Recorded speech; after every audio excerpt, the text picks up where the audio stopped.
देवश्री चक्रधर या YouTube चॅनलवर ऐकत असणाऱ्या सर्व अच्युत गुत्रे श्रोत्यांचे मी हार्दिक स्वागत करतो।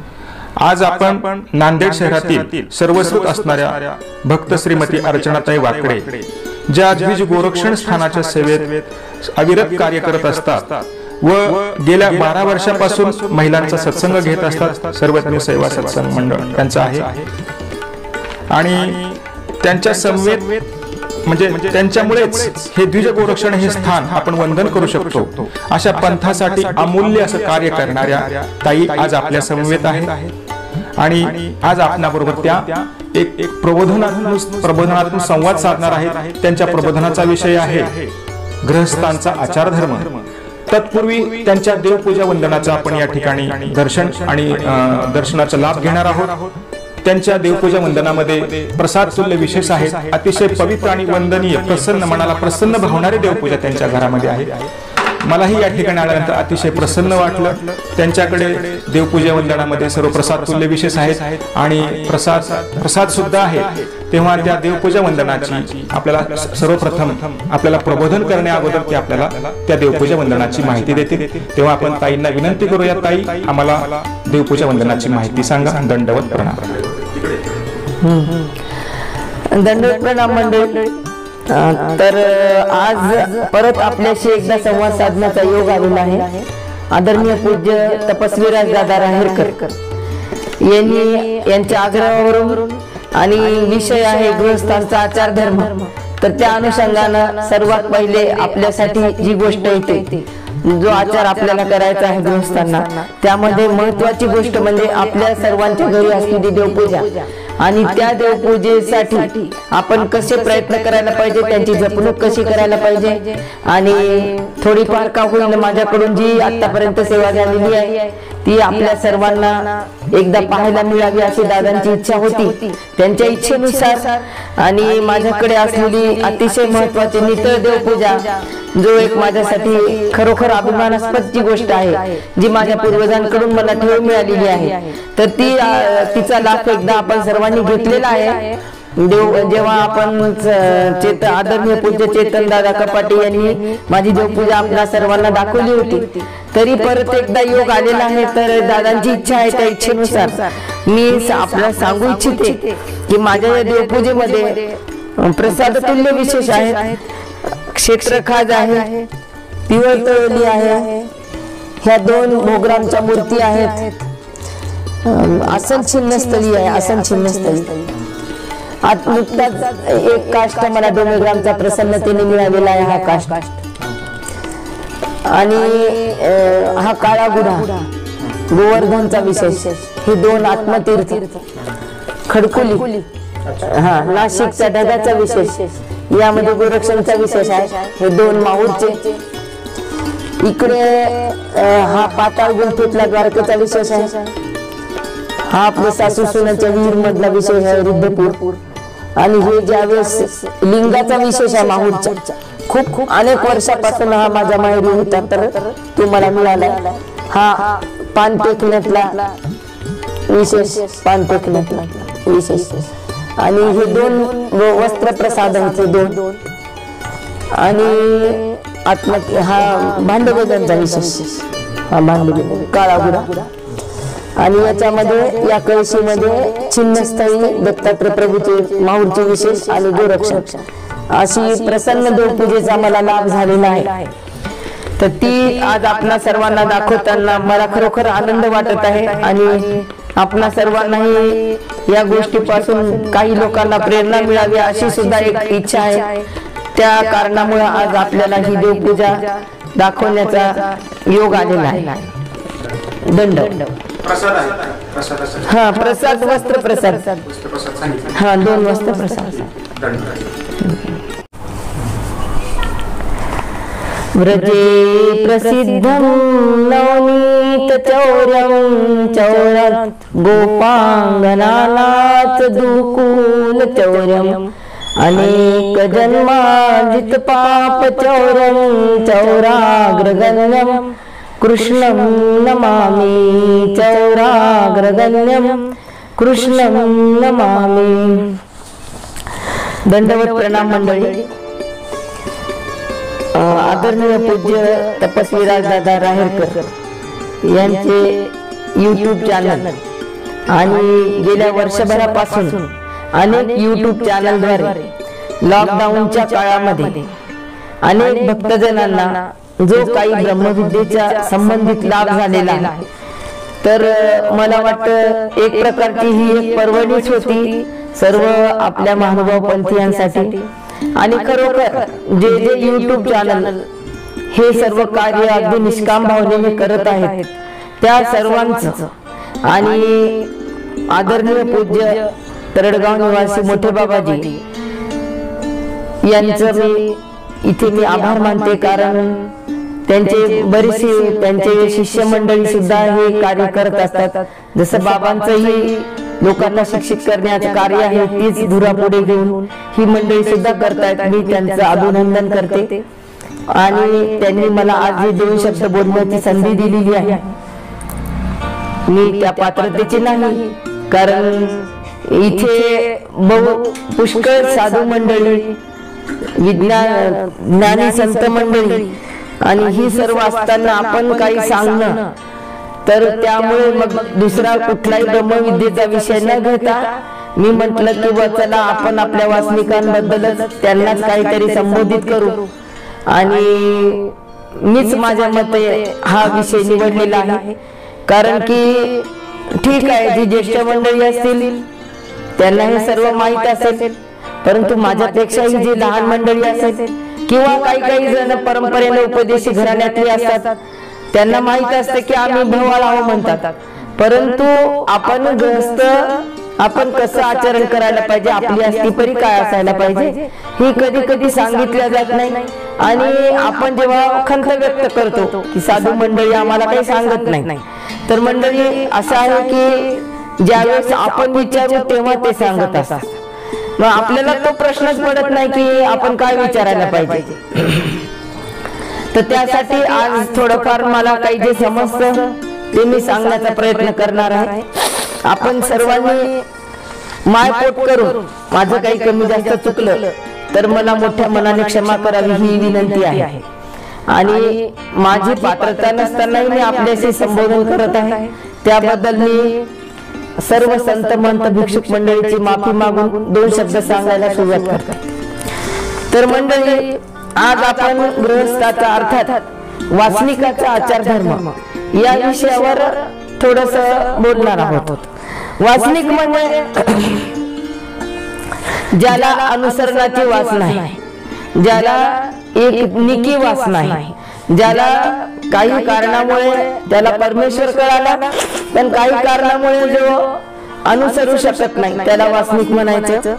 त्याही पेक्षा अजून आपल्याला जर असं याहीपेक्षा कुठली व्याख्या माहित कोणाला असू शकते तर ती त्यांनी नंतर उद्धृत केली तरी चालेल. तर मंडळी, आपण ही कशासाठी, सर्वात पहिले तर आपण हे जाणून घ्यायला पाहिजे की ही सृष्टीची रचना परमेश्वराने का केली. वासनिकाचं प्रत्येक कर्तव्य आहे की माझा धर्म कोणता आहे. मी धर्म म्हणजे अर्थात पंथ आपला कोणता आहे, महानुभाव पंथ. आणि या पंथामध्ये फक्त या एकट्याच महानुभाव पंथामध्ये जीवाला मोक्षाची गरज आहे हे सांगितलेलं आहे.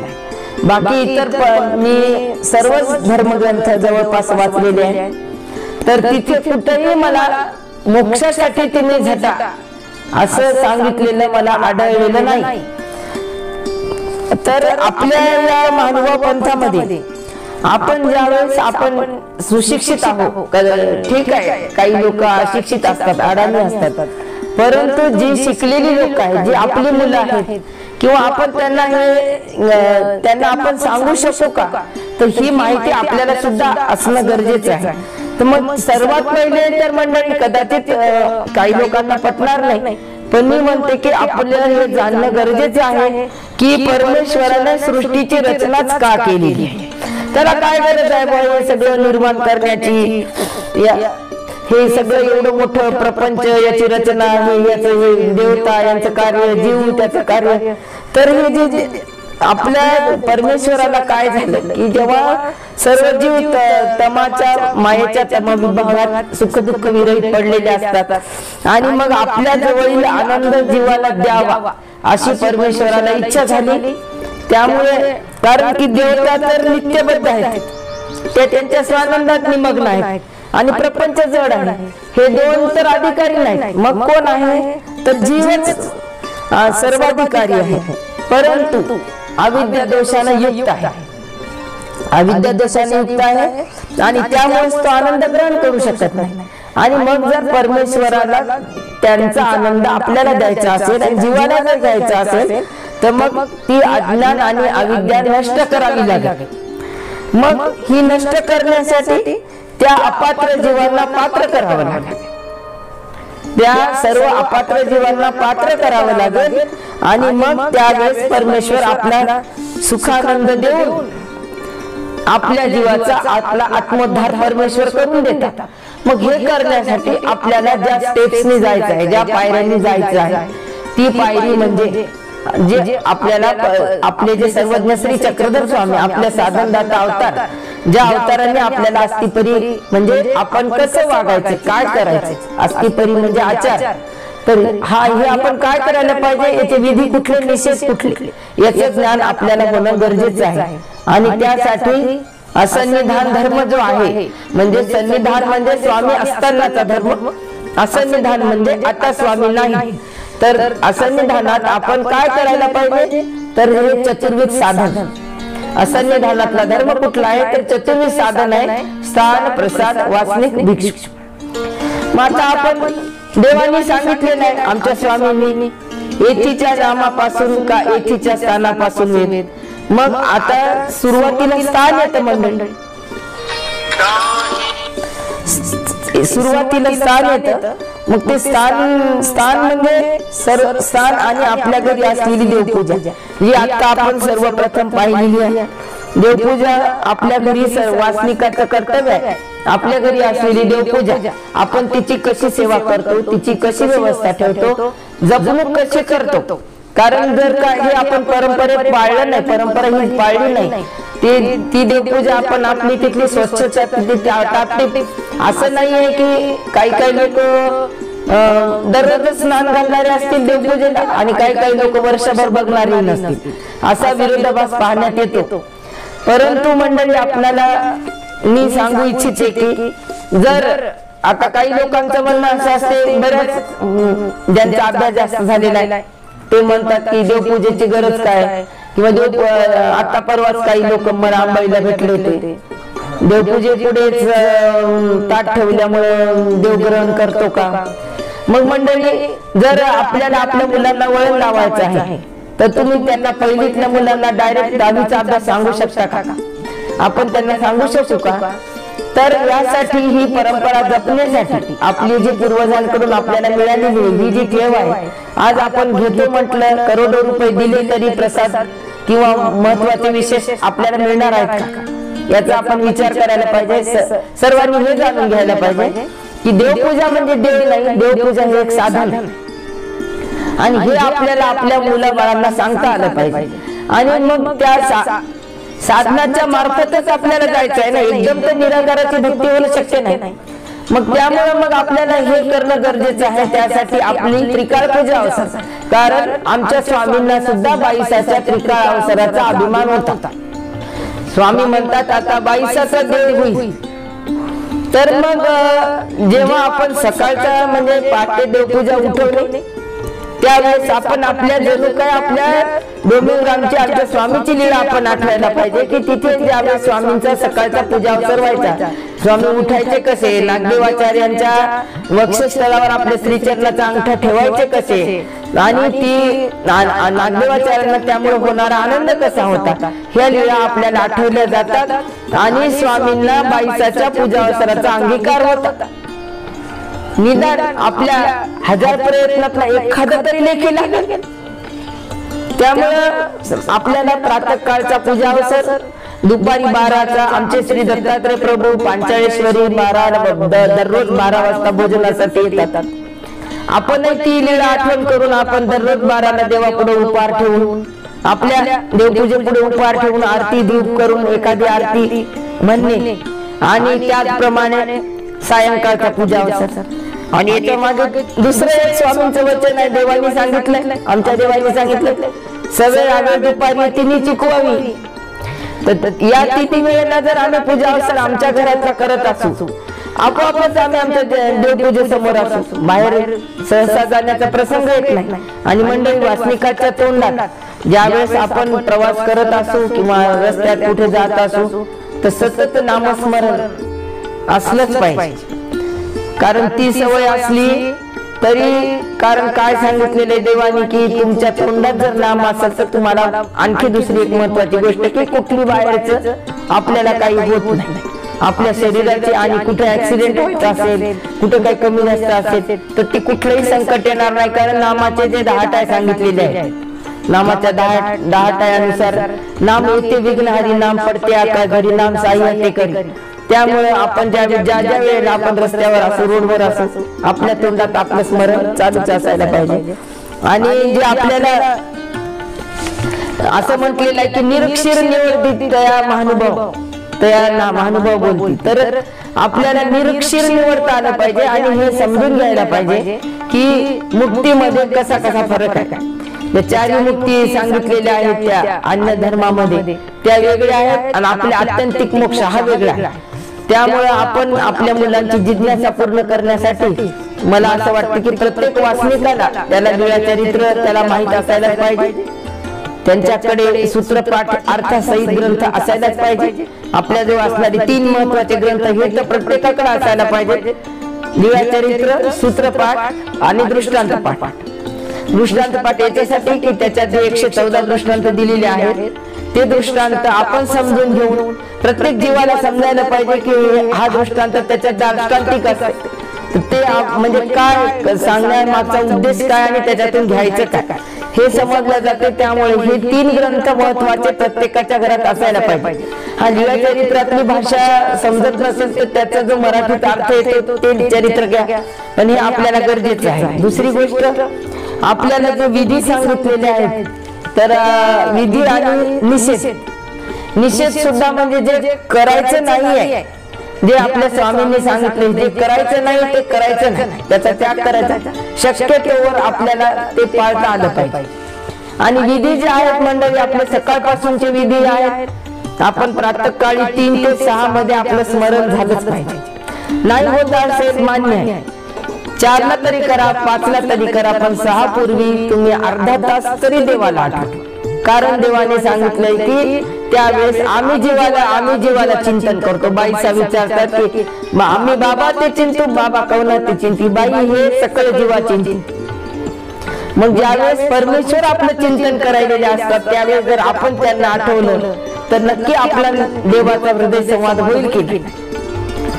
मग हे आणि त्यावेळेस जो सर्वज्ञ आहे त्याला आपल्याला आपल्या सगळ्या चिंता, आपल्या मनातले दुःख, आपल्या ज्या काही गोष्टी असतील, जो परमेश्वर मुक्तीदाता आहे तो काय देऊ शकत नाही बरोबर, सगळं तो देऊ शकतो. मग त्याच्यासाठी आपल्याला, मला असं नाही म्हणायचं की सर्वांनी देवी देवतांचा त्याग करायचा, पण जे महानुभावपंथी असतील, ज्यांच्या घरी परंपरेनं आहे किंवा जे महानुभाव पंथ ज्यांनी स्वीकारलेला आहे त्यांना जर एवढं मोठं भेटलेलं आहे, एवढं अनर्थ रत्न मिळालेलं आहे, त्यांना खाली जाण्याची काही गरजच नाही. कारण कर्मवशेत जीव सकळही पावे, कर्मवशे जीव सकळ. देवाने सांगत, आमच्या स्वामीचं वचन आहे, तुमच्या कर्मानुसारच तुम्हाला मिळत असतं. आणि ज्या देवता असतात त्या अतिशय आवेशाने आपल्याला दुःख भोगवत असतात. मग जर इथं जर तुम्हाला परमेश्वराची भक्ती असेल, अनन्य भाव असेल तर तिथं काहीतरी दगडाचा घाव काट्यावर गेल्याशिवाय राहणार नाही. आणि याची प्रचिती प्रत्येकाला आलेली आहे, कारण आपला पंथच प्रतीती पंथ आहे. आपला हा पंथ प्रतीती पंथ आहे. त्यामुळं आपण या गोष्टी लक्षात घ्यायला पाहिजे. आणि जसं स्वामींना, जसं गोपाळकृष्ण महाराजांनी सांगितलेलं, अनन्य चिंतेतो माय जना परिपासते तेशा नित्यभियुक्ताना योगक्षेमम वहाम्यम म्हणणे.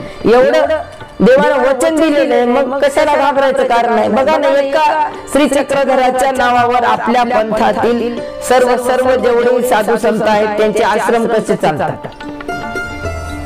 किंवा मी असं पाहिलेलं आहे की काही म्हणजे काही फॅमिली अशा मी जवळ पाहिलेली आहे की जे अन्य होते पण त्यांनी उपदेश घेतल्यानंतर त्यांची गरिबी सुद्धा दूर झालेली स्वतः मी डोळ्यानं पाहिलेली आहे, अनुभव घेतलेला आहे. आणि काही जरी झालं तरी आम्ही स्वामींचा आमच्या दृष्टांत आहे ते धड तुटल्या मुलाचा की ती आपल्या पायाला मुलं चिटकतो ना, त्याला ओढून काढल्यानंतर त्याचं ते खालचं तिथं चिटकून राहतं. तसं जर जीवाला परमेश्वरा अधीन राहिलं, कारण देवाने सांगितलं जीवे परमेश्वरा अधीन व्हावं, मग आपलं काय करायचं, आपल्या देहाचं काय करायचं, आपल्या जीवाचं काय करायचं ते आमचे स्वामीच ठरवतील. त्यांच्यावर सगळं ढकलून द्या, त्यांच्यावर सोपून द्या. मग बघा तुम्हाला अनुभव येतो की नाही. आता आपण देवपूजा वंदन ज्यावेळेस करतो मंडळी, देवपूजा वंदन करत असताना शक्यतोवर आपल्याला आपल्या घरचे विशेष आणि त्यांची ओळख असायला पाहिजे. तुमच्या घरी प्रसाद असतील तर प्रसाद कुठले आहेत माहित नसले तर ठीक आहे, परंतु जयातेची वंदी जे तयाचेची वाणी जे म्हटलेले तर हे जे विशेष आहे त्या प्रत्येक अवताराच्या सेवा संबंधाला माझा नमस्कार असं म्हणून पटकन असं डोकं टेकून नाही, अगदी शांत चित्तानं त्रिवार वेळा वंदन करणं. खाली डोकं विशेष कपाळाला असा लावायचा नाही. खाली काय मी असं पाहिलेलं की खूप लोक असं नेतात, विशेष असं न करता आपलं डोकं खाली न्यायचं, कारण ती नम्र भाव आपल्यामध्ये असायला पाहिजे. कारण आपण परमेश्वराशी संबंधित विशेषाला वंदन करत आहोत. तर हे वंदन करत असताना आपल्याला त्या अवताराची ओळख असणे गरजेचे आहे. नाहीतरी परमेश्वराच्या पवित्र सेवा संबंधाला माझा दंडवत त्रिवार वेळा आपण ते विशेष ते प्रसाद यांना आपण दंडवत करायला पाहिजे. त्याचप्रमाणे मंडळी आपण हे करत असताना जर ज्यांच्या गावामध्ये स्थान असतील किंवा जवळपास स्थान असतील त्यांनी आवर्जून आठवड्यातून एकदा नाहीतर 15 दिवसाला तरी एकदा पण आपल्या गावातील स्थान वंदन करायला जायलाच पाहिजे. तुम्ही जर गेला नाही तर ज्यावेळेस तुमची वस्तू समजा एखादा कोणाचा तरी प्लॉट आहे, आज ही पंथात काही स्थानांची अवस्था आहे. आता परवा मी शहागडचं टाकलं होतं, काही लोक मला असे म्हटले की आपल्याला स्थान वंदन करायला मिळतं तर आपल्याला काय करायचंय.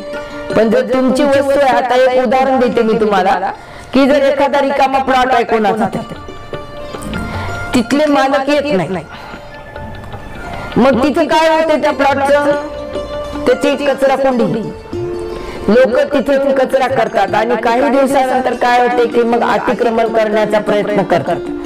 कोणी थोडं अलीकडे सरकवतात, मग कधी तर पूर्ण ढाकल्या जाते. हे तर सगळं सर्वांना माहित आहे. मग आता नांदेडच्या बाबतीत मी तुम्हाला सांगते, आपली काय झालं काय नाही त्याच्याबद्दल मागच्या गोष्टीचं काही काढायचं नाही, परंतु आपलं स्थान आहे, आपण जायलाच पाहिजे. तुम्ही जर नाही गेले तिथं स्थानावर तर मग तुम्हाला त्याची गरज नाही असं दिसते. मग त्याचमुळे जर तुमच्या गावात किंवा तुमच्या परिसरात स्थानं असतील तर त्याची जपणूक करणं, त्याची स्वच्छता राखणं हे आपलं कर्तव्य आहे. आज मी इथं नांदेडला राहते, गुरुद्वारा आहे नांदेडला.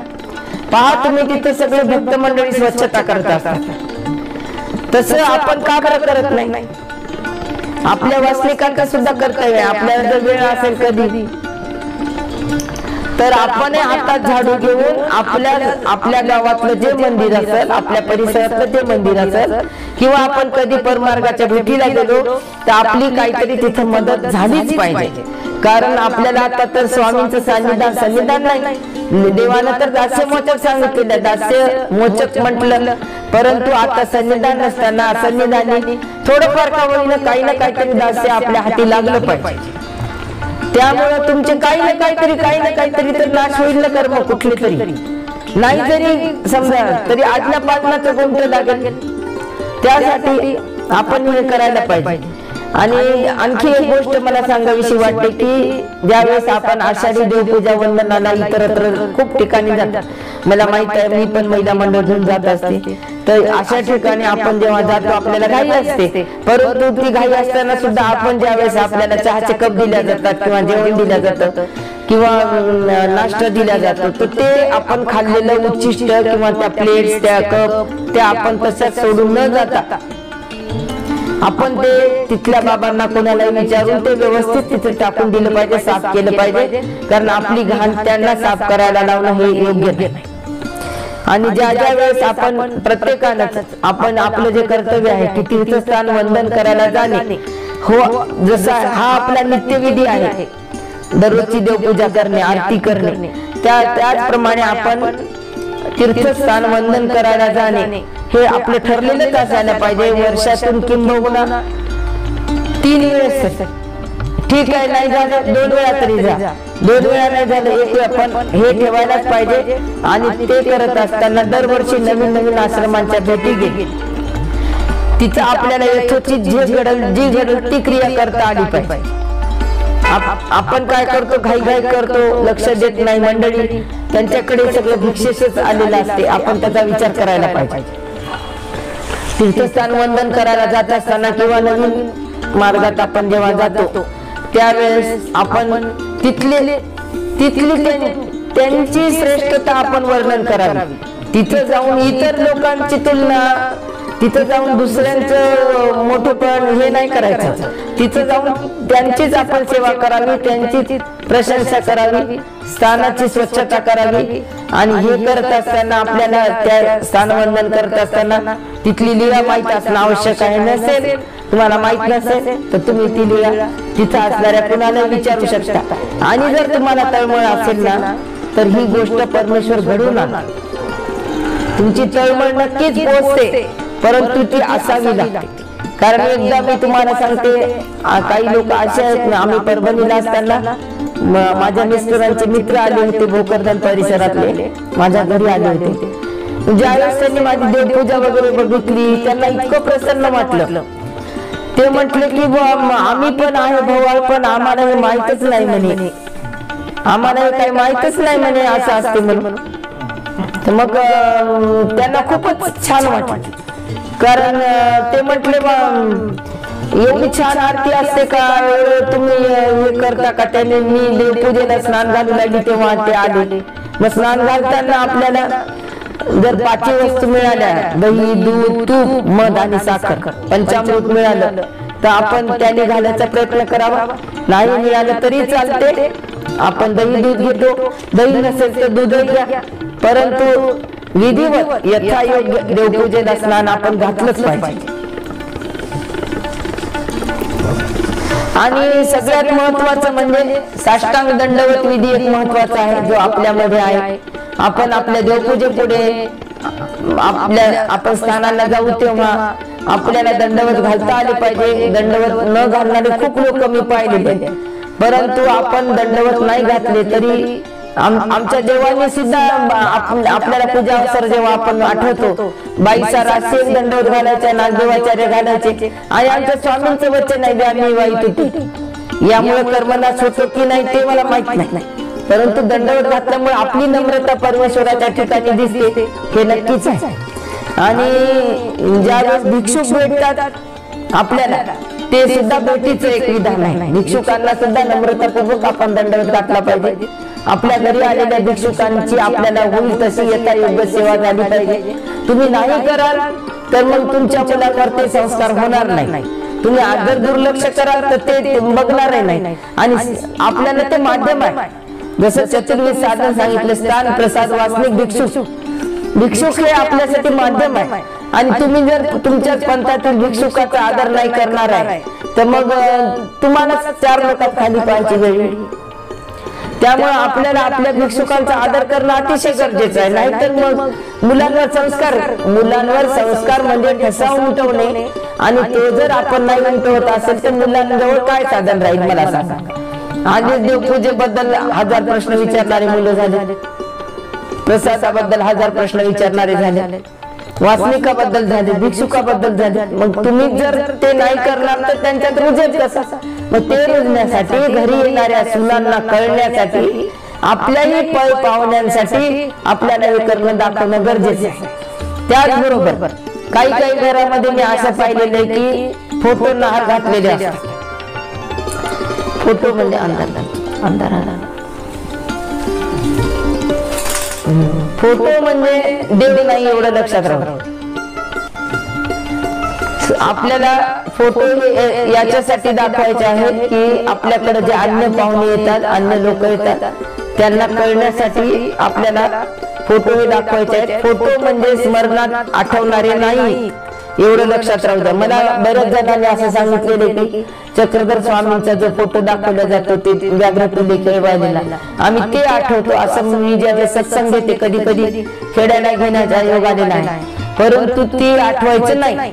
कारण आपल्याला आठवण्यासाठी मूर्ती ज्ञान सांगितलेलं आहे. आपण जेव्हा स्मरण करतो त्या स्मरणामध्ये आपल्याला चतुर्विध स्मरण घडलं पाहिजे. नाम, मूर्ती, लीळा आणि चेष्टा, आणि ते सुद्धा दुःखपूर्वक, चतुर्विध दुःखपूर्वक स्मरण आपलं झालं पाहिजे. निर्वेद, अनुताप, अनुशोच आणि आर्त. तर हे जे चतुर्विध दुःख आहे कदाचित वेळेअभावी करणं होणार नाही, परंतु मूर्ती ज्ञान तर आपण आठवू शकतो. सूत्रपाठाच्या पोथीमध्ये मूर्ती ज्ञान सांगितलेलं आहे, ते मूर्ती ज्ञान आपण आठवायचं. पाचव्या अवताराच्या लीळा आठवायच्या, गोपालकृष्ण महाराजाच्या, दत्तात्रय प्रभूच्या, चक्रपाणी महाराजाच्या, गोविंद प्रभूच्या आणि स्वामींच्या ह्या लीळा ह्या माहीत करून घेणं गरजेचं आहे. कमीत कमी एक तरी लीळा तुम्हाला माहीत असणं गरजेचं आहे. ती पूर्ण लीळा आपण आठवून स्मरण करायचं. आणि कारण प्रमाण शून्य ते गोसावी यांच्या लेखी न लगे असं वचन आहे, असं नागदेवाचार्य बोलले. मग जर तुमचं नुसतं जर तुम्ही मन ओढत असाल वाया जात नाही, कारण स्वामींनी सांगितले तर केलेली क्रिया वाया जाणार नाही. परंतु जर तुमचं यथायोग्य स्मरण तुम्हाला व्हावं असं वाटत असेल तर त्यासाठी चतुर्विध स्मरण होणं गरजेचं.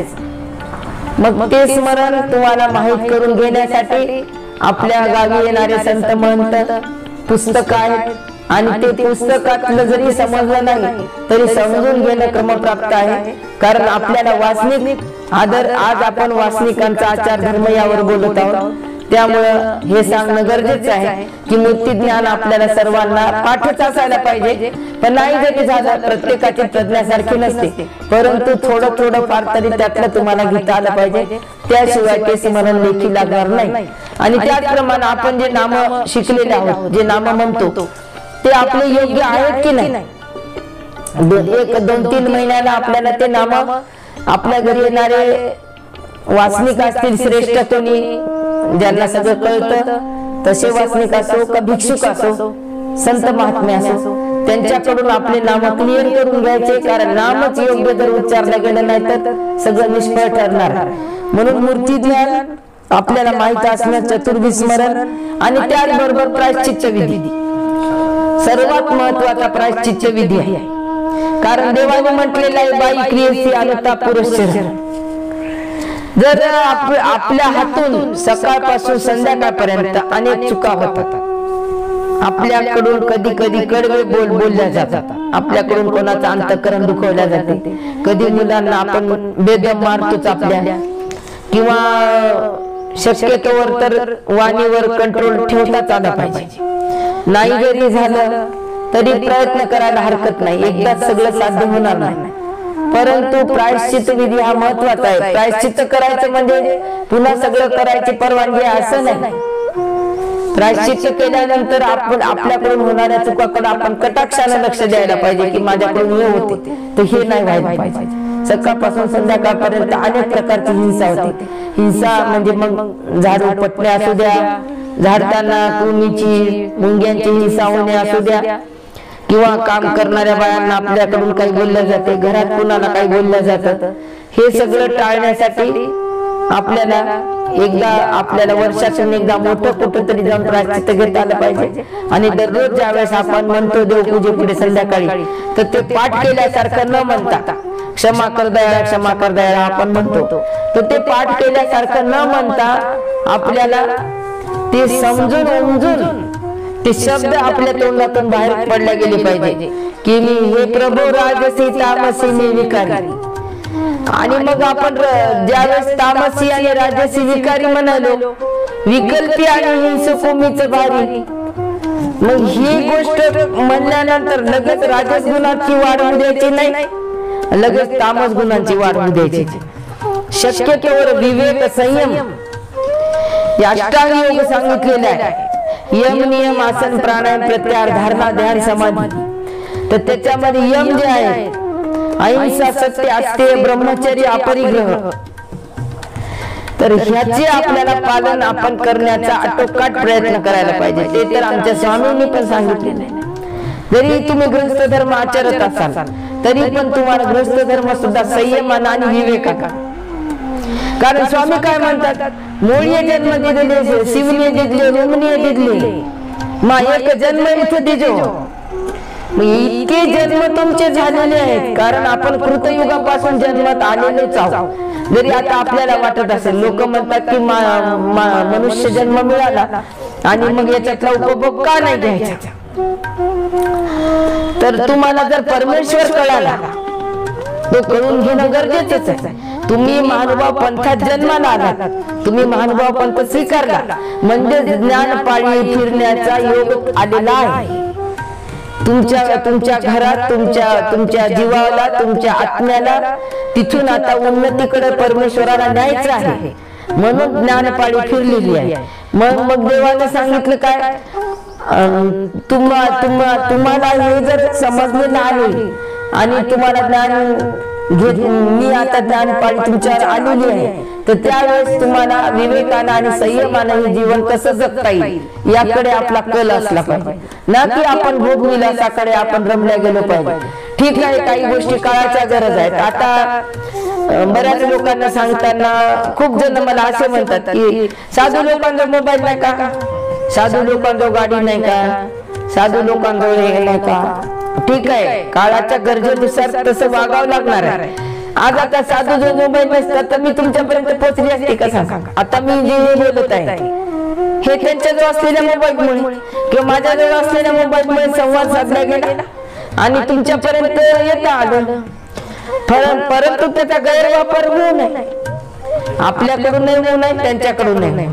आणि मला एक असं वाटते की आपण दुसऱ्याला म्हणण्यापेक्षा आपली उंची आपण वाढवून दाखवू, कारण आचरण त्याचा धर्म सांगितलेला आहे. काय करायचंय तुम्हाला, त्यांच्या योग्यतेनुसार ते वागत असतील.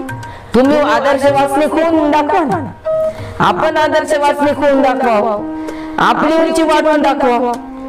आणि तुम्हाला आपल्या आत्म्याची उन्नती करून घ्यायची आहे, दुसऱ्याची करायची आहे का आपल्याला नाही. मग आपल्याला हे काय करायला ते काय करतं त्याच्याशी काही घेणं देणं नाही. आपली आपण उंची वाढवायची, आपल्या जीवाचा उद्धार आपण करून घ्यायचा. कारण नागदेवाचार्य काय म्हणतात की येणे अवतार जो नुधने तो काहीच नाही उधरे. आचार्य श्री नागदेवाचार्यांनी आम्हाला सांगितलं की या स्वामींच्या जीव उद्धरणाचा व्यसन असणारा हा अवतार आहे आणि तो आपल्याला नशिबानं भेटलेला आहे. मग त्या भेटलेल्या अवताराचा आपण फायदा करून घ्यायला पाहिजे ना. मग त्यासाठी त्यांनी जी सांगितली अस्तिपरी आपल्याला, ती अस्तिपरी जीवानं आचरायला पाहिजे आणि आपण प्रयत्न करायला पाहिजे, दुःख करायला पाहिजे. दुःख करून देवा तू मला कधी भेटशील, हे ते सगळं मला आहे देवा, पण तुम्हाला हे नको, मला तू हवास, हे दुःख आपल्याला वाटायला पाहिजे, अप्राप्ती भावायला पाहिजे. आणि जर तसं नाही तर मग आपलं स्मरण व्यर्थ जाणार.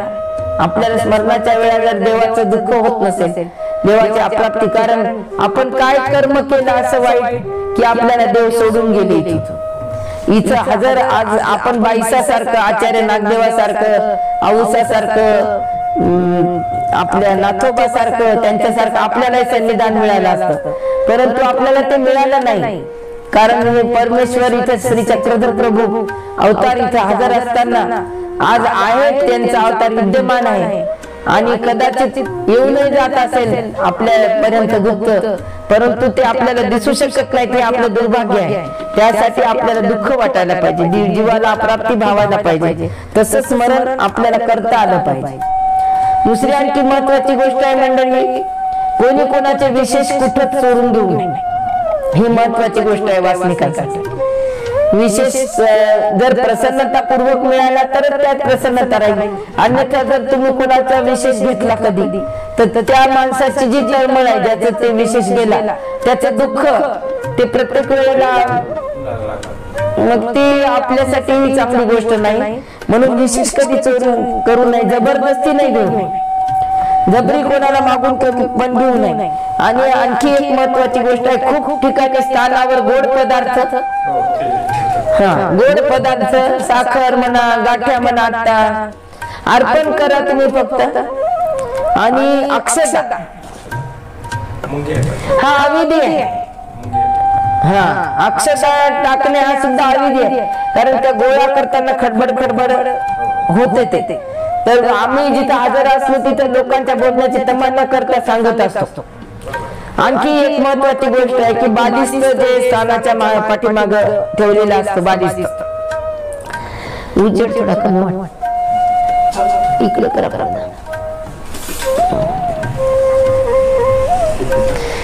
तर बालिस्तालाच लोक दंडवत करतात. तर बालिस्त ही प्रतिमा आहे, जशी आपल्या सर्व मंदिरामध्ये गोपाल कृष्ण महाराजाची मूर्त ठेवलेली असते. तर हे कशासाठी असते की अन्य लोकांना कळावं म्हणून, बाकी त्याच्या मागे काहीच प्रयोजन नाही. तर आपण मंडळी त्या मूर्तीला नमस्कार करायचा नाही एवढं लक्षात राहू द्या, किंवा त्या बालिस्तालाही नमस्कार करायचा नाही. खूप जण करतात, बालिस्ताला हार घालतात, त्या अन्य मूर्तीला हार घालतात. नाही, आपण आपल्या स्थानाला वंदन करायचंय, आपल्या स्थानाला हार अर्पण करायचा. त्याचप्रमाणे जेव्हा आता स्थान आपण एक समजून घेऊ की स्थान म्हणजे काय. स्थान म्हणजे तिथे एक आसन स्थान असते, वस्ती स्थान, कुडी वस्ती, अवस्थान, मास्थान आणि स्थान. तर आसन म्हणजे काय की थोडा वेळ तिथं बसले, गोसाई आसन झाले आणि तिथून मग ते कुठेतरी गेले, ग्रामांतर करत होते स्वामी आमचे.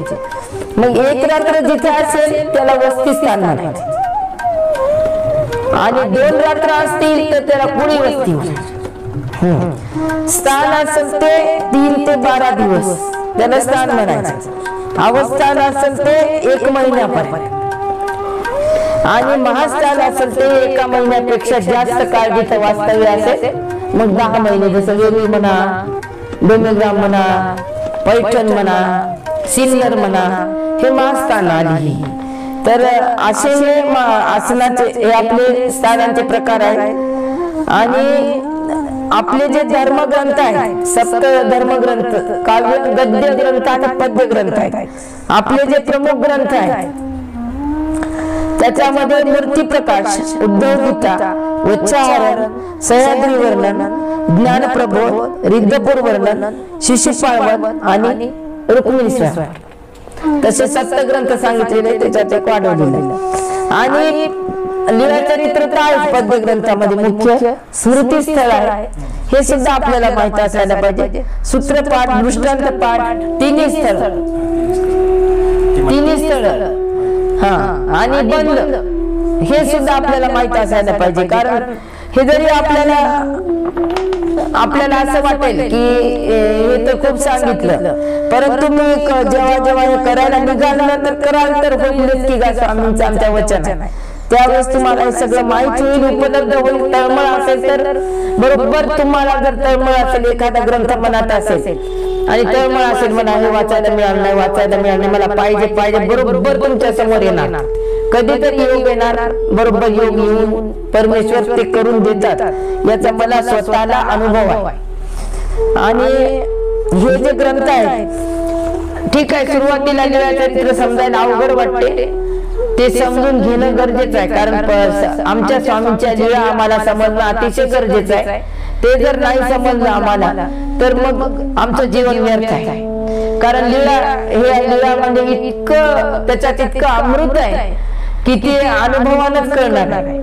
ज्यांना माहिती आहे त्यांचा काही प्रश्न नाही, परंतु ज्यांना माहिती नाही आतापर्यंत, ज्यांनी लीळा काय जाणल्या नाही, त्यांना हे जाणणं अतिशय गरजेचं आहे. त्यामुळे जो वासनिक आहे तो परमेश्वराशिवाय अनेकाची वाच पाहत नाही, त्याला अनिष्टाचा पोळ असायला पाहिजे. म्हणजे माझ्याकडून चुकावायला नाही पाहिजे, किंवा हिंसात्मक कुठले धंदे आपण जे व्यापार करतो ते सुद्धा आपण असे नाही करायला पाहिजे. समजा कुक्कुट पालनासारखं हो, का ते कीटकनाशक औषध फवारण्याचं हो. आता इथं आणखी शेतकरी मंडळी म्हणतात तर शेतकरी मंडळीला विनंती आहे की आपला धर्म आपल्याला कुशलतापूर्वक आचरता आला पाहिजे. मी जसं म्हटलं की संध्याकाळी दुःख करायला पाहिजे देवाजवळ, तर तुम्हाला पर्याय नसेल तरी पण आता ती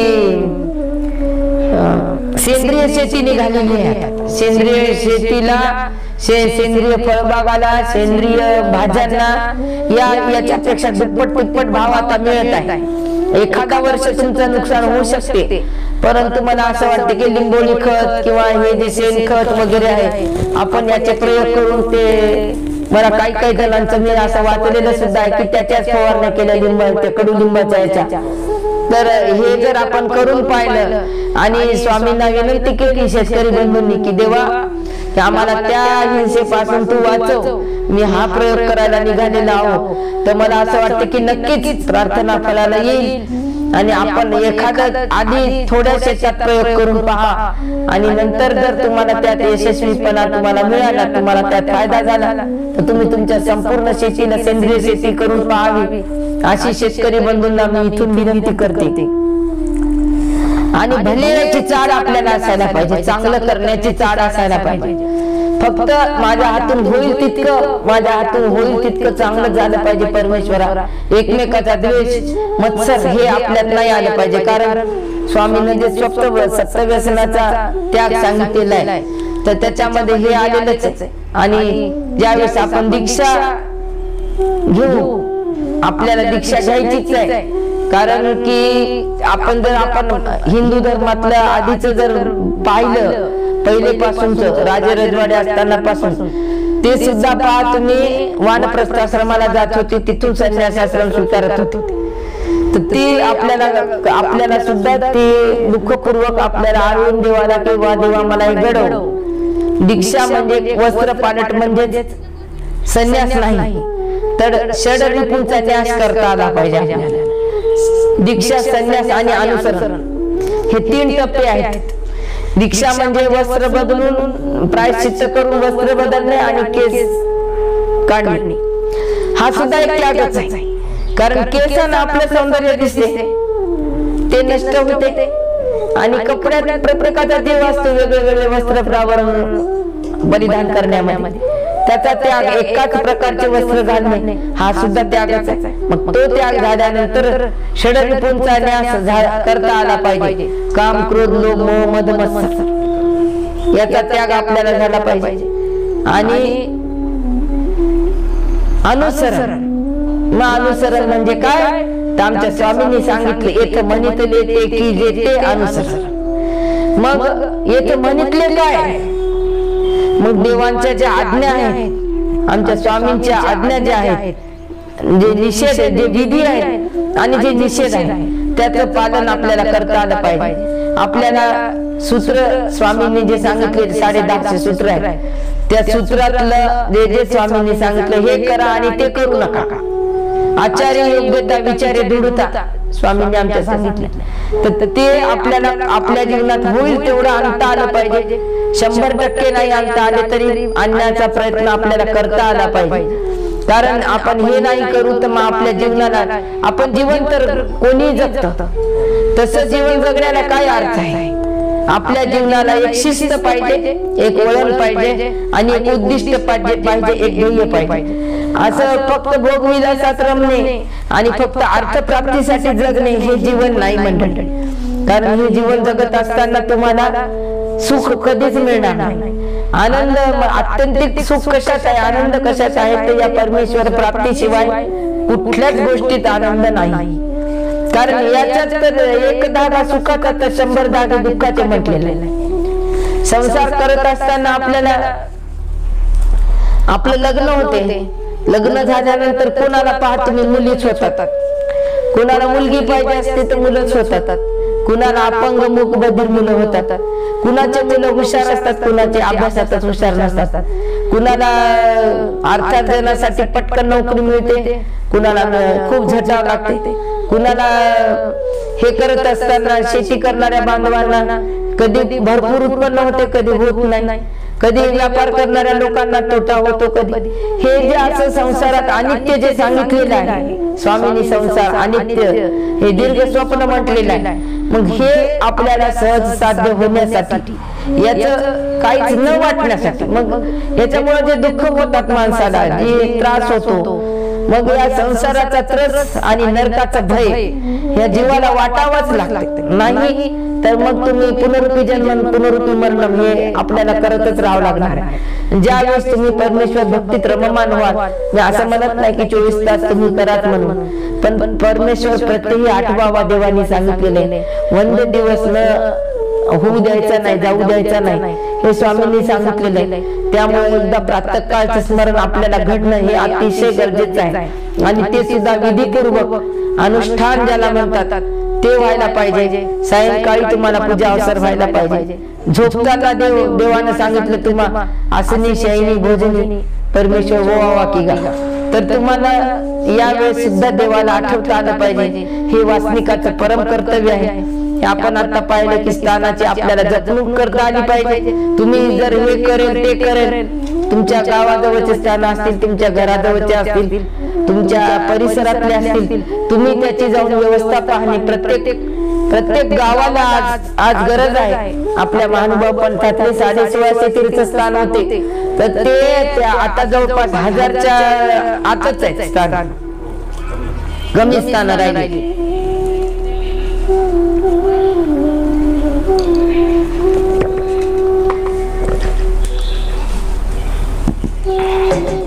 हे काय स्टँड सुंदर. तर मंडळी ही आपल्या वासनिकांचं परम कर्तव्य आहे. भिक्षुक काय करतील इकडे लक्ष देऊ नका. आपल्या सध्या आता या नांदेडच्या द्विजगोरक्षण स्थानाचा प्रश्न आहे.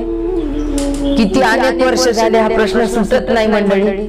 मी या YouTube चॅनलद्वारे आपल्या सर्वांना आवाहन करते. मागे मुलाखतीच्या वेळा मी सर्वांना आवाहन केलं होतं, परंतु मला काही कोणी कृती केलेली दिसली नाही. व्ह्यूअर्स खूप झाले, 4-5 हजारच्या वर गेले व्ह्यूअर्स, परंतु कृती का करत नाही कोणी? का बरं आमचं रक्त थंड झालंय का? का बरं आम्हाला असं वाटत नाही की हे माझ्या स्वामीचं स्थान आहे, मी त्याच्यासाठी काहीतरी करू? आता त्या राम सेतू उभारला तर तिथं सगळ्या वानरांनी दगड टाकले आणि खारीने सुद्धा काहीतरी तोंडात धरून नेऊन टाकली वाळू, असं आपल्या वाचनात आहे. मग आपल्या महानुभाव पंथीय तरुण मुलांना का बरं काही वाटत नाही की मी पण पंथासाठी काही करू? आता गरज आहे जिल्हा संघटन होण्याची, तालुका संघटन होण्याची, गाव संघटन होण्याची. ती आपण का करत नाही? तुम्ही प्रत्येक गावागावात संघटन करा. तुमच्याकडे 2 जरी लोक आले तरी तुम्ही आठवडी सत्संग घ्या. सत्संग घेतल्याशिवाय पर्याय नाही मंडळी. कारण तुम्ही सत्संगातून तुमचं संघटन होईल आणि आपोआप तुम्हाला, मी सांगते स्वतःचा अनुभव आहे माझा, राजकीय लोक तुमच्याकडे धावत येतात. एक लक्षात घ्या. कारण महानुभाव पंथीय संप्रदाय भरपूर आहे आणि ज्यावेळेस तुमचं जिथे तुम्ही 4 लोक एकत्र याल आणि धर्मासाठी काही कराल, तुमची आपोआप लोक ते दखल घेतात. आणि मी आवाहन केलं होतं सर्वांना, आता आम्ही पत्र लिहून टाकत आहे. तर नांदेड जिल्ह्याचे पालकमंत्री अशोकराव चव्हाण आणि आता ते सार्वजनिक रस्ते बांधकाम मंत्री झालेले आहेत. आमचं द्विजगोरक्षण स्थानाचा जो प्रश्न गेल्या अनेक वर्षापासून सुटलेला नाही, तर देवेंद्र फडणवीस माजी मुख्यमंत्री यांनी आपल्याला रस्ता देऊ केला होता वाजेगावच्या पुलाच्या खालून. त्यासाठी त्यांनी निधी मंजूर केला होता, परंतु ते काम सरकार बदलल्यामुळे पुढे गेलेलं नाही. तरी मी आपल्या सर्वांना आवाहन करते की आपण सर्वांनी अशोकराव चव्हाण यांची नांदेड इथे येऊन किंवा मुंबई इथे जाऊन तुम्ही आपण भेट घ्यायला पाहिजे आणि त्यांना आग्रह धरायला पाहिजे. ज्यावेळेस सगळ्या जिल्ह्यातून नवे तर उत्तर भारतीय लोक जे आहेत स्थानवरून, त्यांनाही कोणाला मराठी समजत असेल तर माझं समजलं तर चांगलीच गोष्ट आहे. तरी पण मी हिंदीत सांगते की मैं उत्तर भारत के लोगों को भी यहाँ से आह्वान करती हूँ कि आप भी हो सके तो वहाँ दिल्ली में मोदी जी की भेंट ले लिया, अशोकराव चव्हाण के नाम खत लिखे, उनको रजिस्टर्ड पत्र लिखे कि हमारा जो स्थान है नांदेड़ में द्विज गोरक्षण, उसका संवर्धन होना जरूरी है और उसका संरक्षण होना भी जरूरी है। उसके लिए हम आप सबसे अनुरोध करते हैं, ऐसे आप हिंदी भाषिक भी वहां से लिख सकते हैं आणि आपण सुद्धा इथं सर्वांनी त्यांना रजिस्टर्ड पत्रांचा मारा करा, भेटी घ्या, त्यांची भेट घ्या, पालकमंत्र्यांना म्हणा तुमच्या जिल्ह्याच्या, अशी मी इथून आपल्या सर्वांना कळकळीचं आवाहन करते, विनंती करते। आणि जेही स्थान आहेत नांदेडचं तर आहेच, परंतु गंगापूर आहे, अचलपूर आहे, ते दक्षिण बेळलिंब आहे, सुरेगाव, भालगाव, कानडगावच्या तिथं मी जिथं पाहिले तिकडं झालेले ते तडगे, तर तिथं आपण स्थानवंदन करायला जातो, वापस येतो, परंतु परत जाऊन आपल्याला काही करता येते का इकडं युवा वर्गाला लक्ष देणं आज गरजेचं आहे, ही काळाची गरज आहे। नाहीतर मग स्थानात तुमचे राहणार नाही, नंतर दुःख करण्याशिवाय काही होणार नाही। आणि त्याचबरोबर मी या मंचावरून तुम्हाला सर्वांना विनंती करते, सांगते आग्रहपूर्वक की आपल्या सर्वांना आपला देश सुद्धा महत्वाचा आहे, आपल्याला देशभक्ती असायलाच पाहिजे। आमच्या लहानपणी इतिहास शिकवणाऱ्या मॅडम असायच्या, अतिशय स्फुल्लिंग, आम्हाला असं वाटायचं की ते पंजाबचं सिंहलाला लजपतराय, झाशीची राणी, हे जे त्यांनी स्वातंत्र्य लढा झालेले आम्हाला जे वर्णन करू सांगितले, तुमचा देश सुरक्षित नसेल तर आपण आपला धर्मही आचरू शकत नाही। त्यासाठी आपल्याला आपली देशभक्ती सुद्धा, देशाला माझी गरज असेल तेव्हा, आणि सगळ्यात महत्वाचं म्हणजे आपण जे अन्य लोकांकडे घृणास्पद नजरेनं पाहिल्या जाते कधी कधी, असं माझ्या पाहण्यात आलेलं, ते पाहू नये आपण। कारण आमचे स्वामी म्हणतात वैर्याचा देव तो काही दगडे हाणून पाडावा का म्हणून। तर एक समजा आपलं अनकळचं लेणं आहे, मी तुम्हाला सांगते, वेरूळला एक उदाहरण देते, तिथं अन्य भिक्षू महात्मे बसलेले असतात, ते भगवे कपडे घालून, काय हरकत आहे आपण त्यांना तिथे गेला नमस्कार केला तर काय होत नाही, त्यांना चांगलं वाटते, आपलं स्थान आहे तिथं, कुशलतापूर्वक धर्म आचरता आला पाहिजे, आपलं स्थान आहे तिथे त्यांना गोड गोड बोलायचं, जिथे जे असतील अन्य लोक आपल्या स्थानाजवळ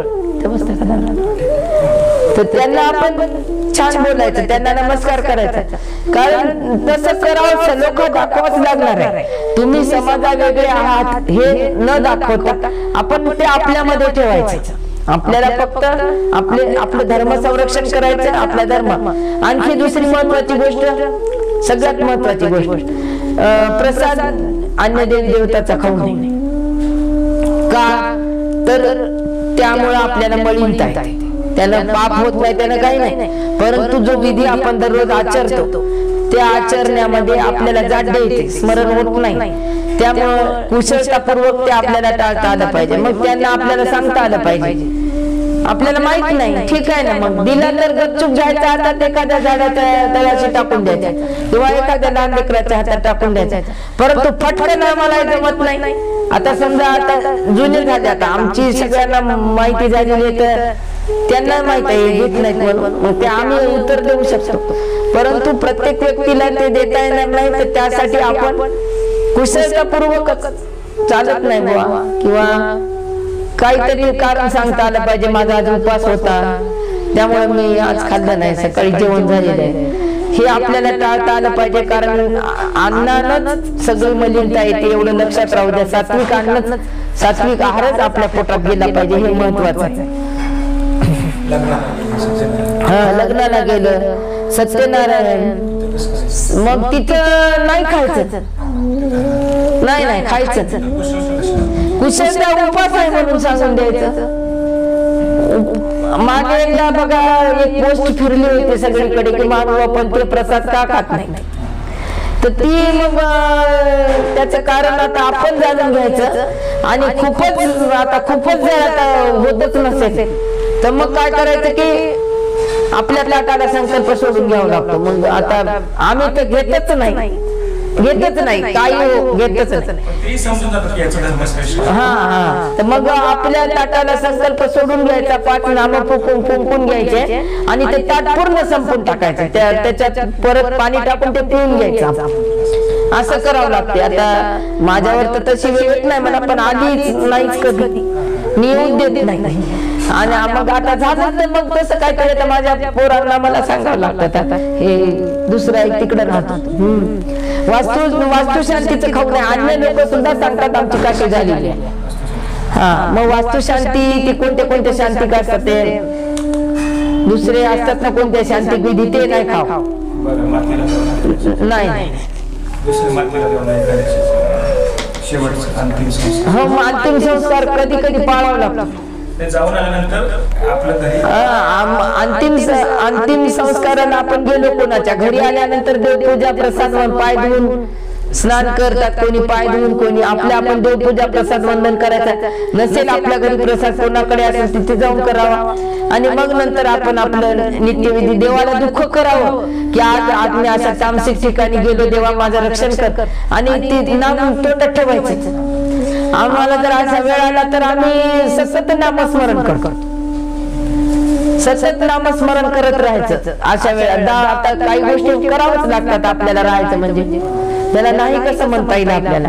आणि मुली आहेत, अजून एक महत्वाची गोष्ट आहे, मुलींना आपण उपदेश देत नाही, परंतु त्यांना का बरं आपण ईश्वर भक्तीपासून वंचित ठेवायचं, मला हे सांगा बरं. तुम्ही त्यांना हुंडा देता, लाखो रुपये, त्यांना भारी भारीच्या वस्तू देता, सोनं देता, चांगला नवरा करून देता, आणि परमेश्वराचा संबंध का सांगत नाही त्यांना.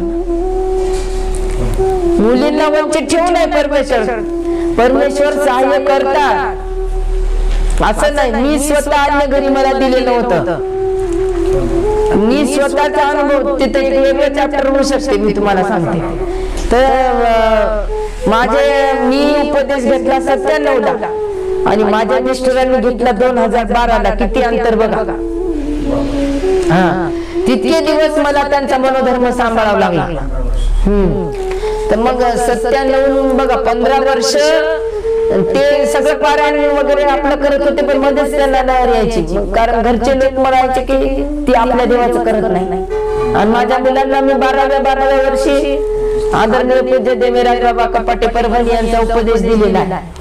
तर मग माझ्या मुलांना उपदेश दिला, आणि मला होता, मी तर त्याच वेळेस अभ्यास सुरू केला जेव्हा उपदेश घेतला माझ्या गुरुबांनी मला, तेव्हाच भोग दिला होता. तर मग योग कसा आला पहा की साहेब आमचे सरले 2017 ला. तर सगळ्या पंथानं तुम्हाला सांगते असं होत असते, हे अनुभव माझा. सगळ्या पंथानं त्यांचे दशक्रिया त्यांची विधी घेतली, आणि जाधववाडीच्या आदरणीय पूज्य मोठ्या बाबांचा त्यांना उपदेश मिळाला, आपोआप मिळाला. मला त्यांना घ्या म्हणता यायचं नाही.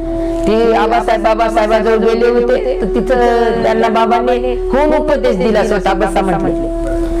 तर असं योग्यता असतं मंडळी. सुरुवातीला खूप त्रास सहन करावा लागतो, कारण हे आपल्याला हे परमेश्वर देव भेटवायचा आहे आपल्याला, त्याच्यासाठी आपल्याला त्रास होणारच आहे. मग बायका म्हणतात की मुलीला दुसऱ्याच्या घरी जायचं, मग कशाला तुम्ही वंचित ठेवू नका. ती तिचा विशेष कुशलतापूर्वक अलमारीत ठेवी, कुठेही ठेवेल, आणि त्या धड तुटल्यामुळे त्या दृष्टांताप्रमाणे चिटकून राहिली तर तिला परमेश्वर सहाय्य करतील, आणि नाही राहिली मग नाही होत सहाय्य. तुम्हाला गरज आहे मोक्ष प्राप्तीची, जीवाला गरज आहे. अद्यंती दैव मध्य पुरुष म्हटलेले, त्यामुळे हे तुम्हाला हे सगळं करणं गरजेचं आहे. आणखी आपल्यामध्ये जातीभेद मानायचं नाही, ही एक महत्वाची गोष्ट आहे. आमच्या स्वामींनी त्या मातंगाचा लाडू घेतला. निळा एक मातंग येतो आणि तो म्हणतो की मला ते दैवत पाहिल्यावर जाणे नाही. त्याला स्वामीला भेटायचं असतं त्या मातंगाला. तर त्यावेळेस काय होते की मग स्वामी स्वतः पुढे जातात, त्याच्या हातातला लाडू घेतात, आणि त्या काळात 800 वर्षाखाली जेव्हा हे असं होतं की ब्राह्मण क्षत्रिय शूद्र दलित वर्गाला बाजूला टाकल्या जायचं, त्या काळात स्वामींनी महाजनांना सर्वांना मातंगाच्या हातचा लाडू प्रसाद म्हणून वाटलेला आहे. ही लीला अतिशय उद्बोधक आहे, आणि आपण सुद्धा ह्या स्वामींनी जे सांगितलं की स्वामींनी आचार करून दिलेला, आपला आचार, आपला शास्त्रोक्त आचार हाच आपला प्रचार आहे, एवढं लक्षात राहू द्या. स्वामींनी ज्यावेळेस सांगून दिलं की हे तुम्ही पाळायचं नाही, कारण देवाने स्वामीने सांगितलं विकल्प आटया प्रेत देहात, उच्च नीच म्हणायचं नाही, श्रीमंत गरीब म्हणायचं नाही, काळा गोरा म्हणायचं नाही, भाजी विकली असं सुद्धा म्हणायचं नाही. हे जर आपण करत राहू, कारण ज्ञान आपल्याला मिळणं गरजेचं आहे. निदान आपला देह आपल्याला अंतिकाचं दुःख आपल्या जेव्हा प्राणोत्क्रमण होईल, आपला जीव या देहातून निघून जाईल, त्यावेळेस तो सुखकारकरित्या जायला पाहिजे, त्रास न व्हाव यासाठी तरी हे ज्ञान घेणं महत्वाचं. कारण शेवटच्या यातना अतिशय आहे.